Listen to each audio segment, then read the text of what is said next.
विधायक उम्मीदवार एआई इनसे है। तो आप सबका कुछ सवाल रह गया था इनसे, जो हम लोग लाइव के माध्यम से आज उसको क्लियर करेंगे। और हमारे साथ जुड़ चुके हैं सरफराज अली जी।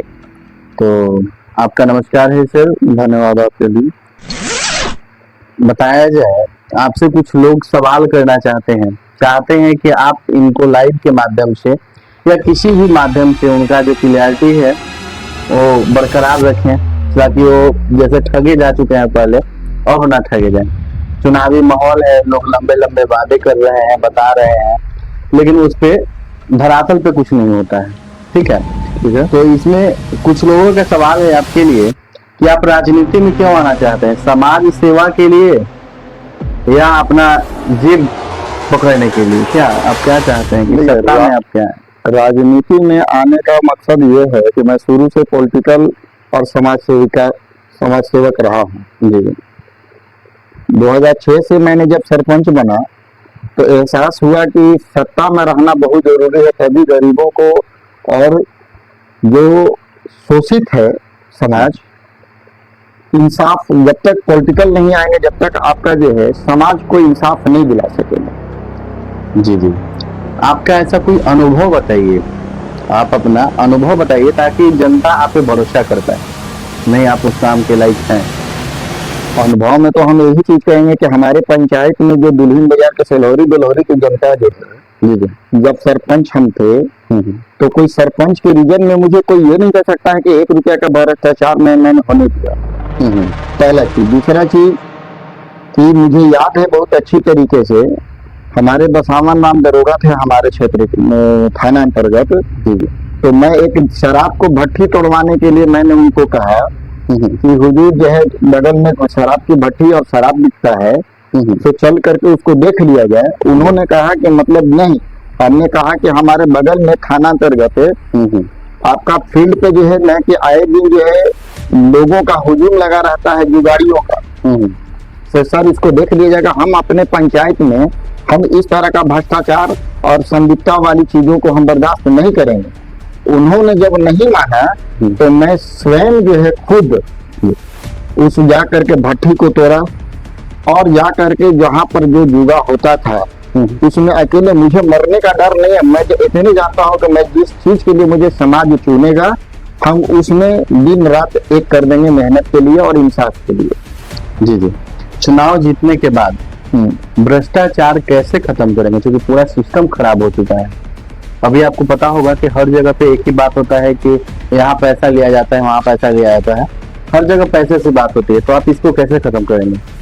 भ्रष्टाचार की जहाँ तक बात है, चुनाव जीतने के बाद हमारी प्रथम प्रयास रहेगा कि हर पंचायत में हम ऐसे सिस्टम बनाएं कि किसी तरह की जो समस्या हो वो समस्या ऑनलाइन के माध्यम से हम अपने सिस्टम से जनता को हम देखेंगे ऑनलाइन के समस्या से कि कौन कहाँ क्या भ्रष्टाचार में संलिप्त होने वाला, इसको प्रथम प्रायोरिटी दे करके हम उसको निगरानी करेंगे और भ्रष्टाचार होने से रोकेंगे।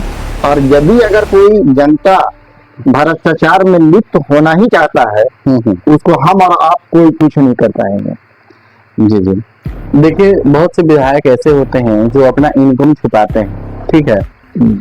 कुछ लोगों का कहना ये है कि आप वादा करते हैं कि हर 6 महीना पे जनता को हिसाब देंगे, आप अपनी योजना जो भी योजना आपको प्राप्त होगा वो हर 6 महीना पे आपको जनता के बीच में एक हिसाब बना के देना होगा कि वो इतना आपका योजना आया और इतना उसमें लगा। क्या ऐसा होगा? देखिए ये तो आपका और किसी जनता का जो भी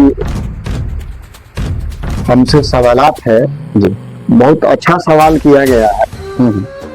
और मैं पहले ही से दिमाग में रखा हूँ कि पालीगंज विधानसभा में 2 प्रखंड आते हैं।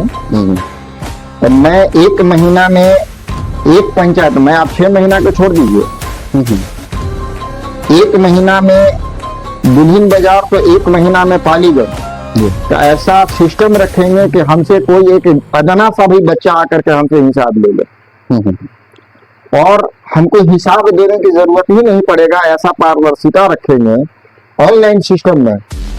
हम यही सिस्टम बनाए हैं कि ऑनलाइन सिस्टम में मेरे पास जितना भी योजना आएगा और उस योजना में हम पहला प्राथमिकता कास्ट बेसिस पे हम नहीं देखेंगे। हम जिसकी जो समस्या होगा हम उस समस्या में ऑनलाइन देख करके और स्थल निरीक्षण करने के बाद हम जो प्रायोरिटी देंगे, प्रथम प्राथमिकता जो देंगे, उसका आप कहीं भी रह करके आप 6 महीने का इंतजार क्यों कर रहे हैं? आप उसी दिन में लीजिए ना जिस दिन हम प्राथमिकता दे रहे हैं। अगर किसी तरह के हमको भ्रष्टाचार में लिप्त अगर देखते हैं तो एक 18 साल युवा से लेकर के और उम्र दराज तक जो भी हो या 5 साल का लड़का हमको कॉल करके बोल सकता है कि हाँ सरफराज जी आपका वहाँ संलिप्त है। अगर उसमें प्राथमिकता के अनुसार हम नहीं क्या एक्शन लिए तो मुझे विधायक बनने का कोई अथराइज नहीं। जी बिल्कुल। ये बताइए, युवाओं को रोजगार देने के लिए क्या आपने रणनीति तैयार की है? कुछ ऐसा आया होगा कि मैंने आपके पहले वीडियो में मैंने कहा कि युवाओं को इस कदर हम मतलब शिक्षा देंगे उसको, और हर पंचायत में हमारी कोशिश रहेगी कि एक कंपटीशन तैयारी के लिए, एक कंपटीशन के लिए जो है हर पंचायत में मैं ऐसा संस्था खोलूंगा कि जहां गरीब से लेकर के हर तबके के लोग उसमें शिरकत करेंगे, उसमें शामिल होंगे, और कोई गरीब का बेटा ये नहीं लगेगा कि मुझे पैसा नहीं है तो IAS IPS की तैयारी मैं नहीं कर सकूं। कहीं ऐसा तो नहीं ना कि चुनावी वादा आप भी कर रहे हैं अभी लाइव के माध्यम से? अब ये देखिए, सबसे बड़ी चीज कि चुनावी वादा की जहां तक बात आपने कहा कि मेरे पंचायत में जो भी जनता है, आप इस चीज को बखूबी हमारे पंचायत की जनता से लेंगे, समझ लेंगे कि मैं जब खड़ा हूँ तो सब दिन के लिए खड़ा हूँ। अब मैं कहीं बाहरी आदमी नहीं, और मैं बखूबी बता रहा हूँ कि मैं आज वादा आपके चैनल के माध्यम से जो बोल रहा हूँ, मैं बिल्कुल खड़ा उतरूंगा। जी बिल्कुल। शिक्षा और स्वास्थ्य के मजबूत बनाने के लिए आप क्या कदम उठाएंगे? शिक्षा में तो सबसे पहले हमने करेंगे क्या कि प्राइवेट स्कूलों और सरकारी स्कूलों के बीच में जो है बच्चों को हम कंपटीशन देंगे सालाना।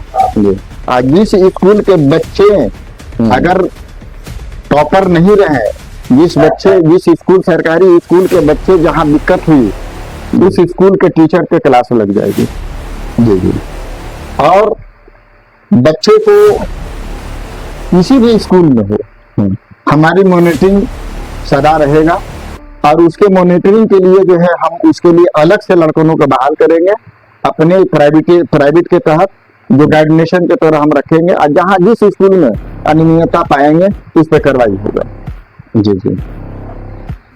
आगे एक सवाल है आपके लिए, अगर आप वादा कर रहे हैं अभी और धरातल पे आपका काम नहीं उतरा तो क्या आप इस्तीफा देंगे? सबसे पहला बात है इस्तीफा की, हम 100% आश्वासन दे रहे हैं कि यह इस्तीफा देने का मेरे पास नौबत नहीं आएगा। ये आपके चैनल से मैं पूर्ण रूप से जो आश्वस्त करता हूं कि इस्तीफा देने की नौबत नहीं आएगा। मैं समाज सेवा बचपन से हूं, और बचपन के बाद जब पॉलिटिकल आया तो मुझे समझ में आया कि बिना पॉलिटिकल में किसी भी पद पे रहे समाज को सेवा आप नहीं कर सकते। जी। आगे है सर, टिकट मिलने के लिए आप दावा कर रहे हैं अभी AIM से टिकट मिल रहा है हमें, ठीक है, आप दावा कर रहे हैं और बहुत से लोग दावा कर रहे हैं, ठीक है।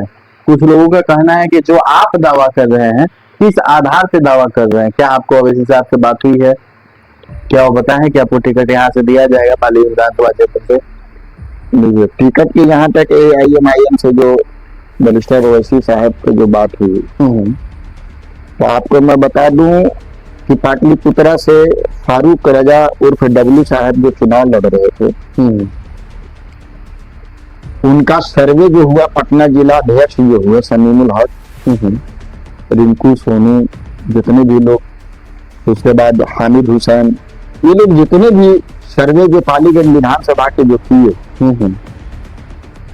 तो पालीगंज सर्वे के आधार पे ये मालूम हुआ कि सरफराज से बेहतर कोई कैंडिडेट नजर नहीं आ रहा। और सर्वे के बाद हमसे आकर के लोगों ने मिले, हमने कहा कि मैं संकल्पित हूं कि पालीगंज में अपना एक मैं चेहरा लाऊंगा, इसलिए लाऊंगा कि मुझे हर हाल में पब्लिक का सेवा करना है। अगर मैं आपको बता दूं कि रामनवमी की जब जुलूस जब निकलती है सर, तो रामनवमी के जुलूस में नबी नगर में शरबत पिला करके और अंग वस्त्र देने का मैं काम करता हूँ। जी जी जब छठ आती है तो चाहे जाड़े का मौसम होता है तो चाय पिलाने का काम करता हूँ, और अगर गर्मी का जो मौसम है, जो चैती छाती जो छठ जो होता है, जी जी उसमें शरबत पिलाने का काम करता हूँ। जी तो नाम तो मेरा सरफराज जरूर है, लेकिन मैं कट्टर समाज सेवी हूँ।